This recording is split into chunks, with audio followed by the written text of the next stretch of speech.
दौड़ाते हैं, अब जब पकड़ में आ जाते तो खूब रोते हैं। बाला नाम रोदनम बलम, बच्चों का बल क्या होता है? रोना। कोई बात मनवाना होगा तो खूब मचल जाएंगे, रोवेंगे। कन्हैया भी रोने लगे, जोर जोर से रोने लगे। मैया ने रात में काला काला मोटो मोटो बढ़िया सुंदर से लगाया था काजल, और रात भर सोए थे कन्हैया। सुबह आंखें मीड़ मीड़ करके रोए रहे थे, तो पहले तो काले कलूटे थे श्याम सुंदर, और ज्यादा सुंदर हो गए। मैया ने कहा कन्हैया तो को मारोगे तो नहीं, पर आज तो को बांधोगी जरूर, और उलूखल, इसी उलूखल में बांधोगी जिस पर तू चढ़ करके बंदरों को माखन खिला रहा था। और आज मैया बांधना प्रारंभ कर रही है, लाला को रस्सी से बांध रही है उलूखल में। सारी गोपियां आकर के खड़ी हो गईं और कहती है कि अरे मैया, अभी तक हम रोज कहती थी ना कि तेरा कन्हैया हमारी मटकी को फोड़ रहा, माखन चुराए रहा, तू नहीं मानती थी। आज एक मटकी क्या फूटी, आज तो दंड देने चली लाला को।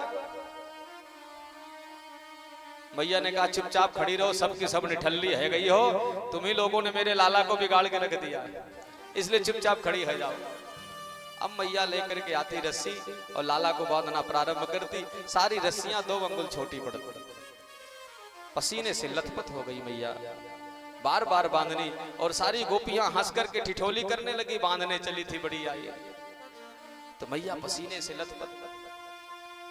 समातुः स्विन्न गात्रायाः विस्त्रस्त कवरस्त्रजः दृष्ट्वा परिश्रमं कृष्णः कृपयासीत बंधने।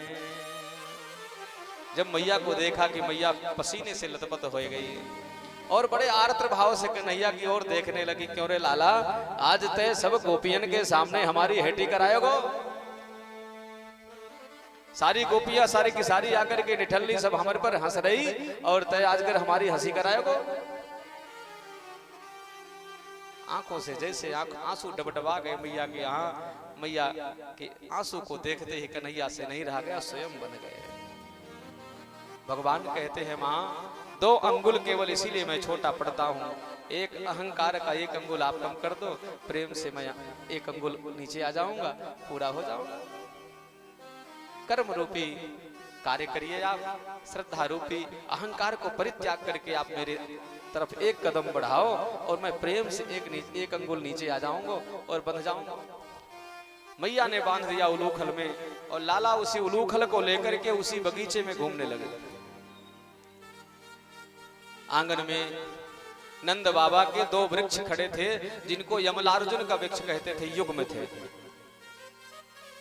उसी यमलार्जुन के वृक्ष के बीच से कन्हैया निकल पड़े लेकर के मूसल जो उलूखल था, और बड़ी जोर से झटका मारा। देखते देखते विशाल काय वृक्ष धराशायी हो गए, बड़ी जोर की आवाज आई, और उसमें से 2 युग्म निकले महापुरुष, और भगवान को प्रणाम किया, उनको प्रार्थना किया, उनकी परिक्रमा लगाई, और परिक्रमा लगा करके भगवान उनको धाम को भेज दिए। सुखदेव जी से कहते हैं राजा परीक्षित, प्रभु ये कौन थे जिन्होंने भगवान की प्रार्थना करी और वृक्ष के रूप में खड़े थे, ये कौन है महापुरुष? तो सुखदेव जी कहते हैं राजन, ये दोनों कुबेर के पुत्र थे, एक का नाम था नलकुबर और दूसरे का नाम था मणिग्रीव। एक सरोवर में ये स्त्रियों के साथ, बहुत सारी स्त्रियों के साथ स्नान कर रहे थे। नारद जी वहां से निकले, तो नारद जी को देख करके स्त्रियों ने तो वस्त्र को धारण कर लिया, पर ये मदिरा का पान किए हुए थे और आंखें लाल लाल करके हंस रहे थे, उपहास उड़ा रहे थे नारद जी का, और डंडे की तरह खड़े थे बिना वस्त्र धारण किए हुए। तो नारद जी को बड़ा क्रोध आया कि देखो तो सही, आप कुबेर के पुत्र हो, इसका मतलब आप कुछ भी करोगे। शिष्टाचार नाम की कोई वस्तु नहीं है आपके पास, सभ्यता खो बैठे हैं आप। दंड विधान सबके लिए है, इसलिए आप जिस तरह वृक्ष की तरह, जड़ की तरह खड़े हुए हैं, जाओ मैं तुम्हें शाप देता हूं, तुम जड़ बन जाओ, वृक्ष बन जाओ। कहने का मतलब किसी बड़े घर का जो व्यक्ति है, इसका मतलब ये नहीं कि वो संस्कार खो बैठेगा। दंड का विधान तो सबके लिए बराबर है। नारद जी के शाप से ये वृक्ष बन गए, चरणों पे पड़ गए, महाराज हमें क्षमा कर दीजिए। नारद जी ने कहा कोई प्रायश्चित नहीं है इसका, इसी धूप में, जाड़ा में, बरसात में, आंधी तूफान में, ओलों में, अनेकों हजारों वर्षों तक जब जब थपेड़े खाओगे तब तक जाकर के तुम्हारा प्रायश्चित होगा। इसी तरह खड़े रह जाओगे आप। वही दोनों नंद बाबा के आंगन में वृक्ष बने। आज भगवान इतने युगों के बाद आज भगवान ने उन पर कृपा करी, और जैसे कृपा किया, 4 भुजा धारण करके भगवान के सम्मुख जब प्रकट हुए और प्रार्थना कर रहे हैं भगवान से। वाणी गुणानुकथने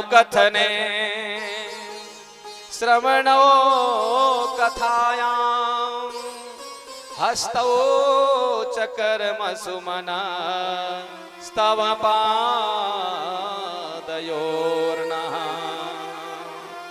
स्मृतयां शिरस्तव निवास जगत् प्रणामे दृष्टि सतां दर्शने स्तु भवतनूना। भगवान से कह रहे हैं कि हे प्रभु, वाणी गुणानुकथने श्रवण कथायाम, हमारी जो वाणी है वो आपके नाम का गुणगान किया करे, आपके नामों का कीर्तन किया करे। श्रवणौ कथायाम, हमारे जो कान हैं दोनों ना, वो आपकी हमेशा कथा सुना करे, कथाओं को सुना करे। हस्तौ च कर्म सुमनस्तव पादयोर्नः, मेरे जो हाथ हैं वो आपके चरणों की सेवा किया करे। मेरा मन है आपके श्री चरणों में लगा रहा करे। हस्तौ च कर्म सुमनस्तव पादयोर्नः स्मृत्यां शिरस्तव निवास जगत प्रणामे, हमारी जो स्मृति है, हमारा जो शीश है वो आपके श्री चरणों के सामने हमेशा झुका करे। और दृष्टि ही सताम दर्शने स्तु भवतनूनाम, प्रभु जो मेरी आंखें हैं, जो मेरी दृष्टि है, वो आपका और आपके संतों का, भक्तों का दर्शन किया करे। ये मेरी आंखें व्यर्थ में न जाएं। मेरी दृष्टि यदि कहीं पड़े तो मेरी दृष्टि आपके भक्तों के ऊपर पड़े, आपके महंतों के ऊपर पड़े, महात्माओं के ऊपर पड़े, आपके ऊपर पड़े। मेरी दृष्टि व्यर्थ में न जाए, मेरी सेवा व्यर्थ में न जाए। जहां कहीं भी मेरे कदम उठें तो आपकी तीर्थ यात्रा के लिए उठें, हाथ उठे तो आपकी सेवा के लिए उठे, महात्माओं की, ब्राह्मणों, गुरु की सेवा करने के लिए उठा करें। इस तरह से उन्होंने भगवान से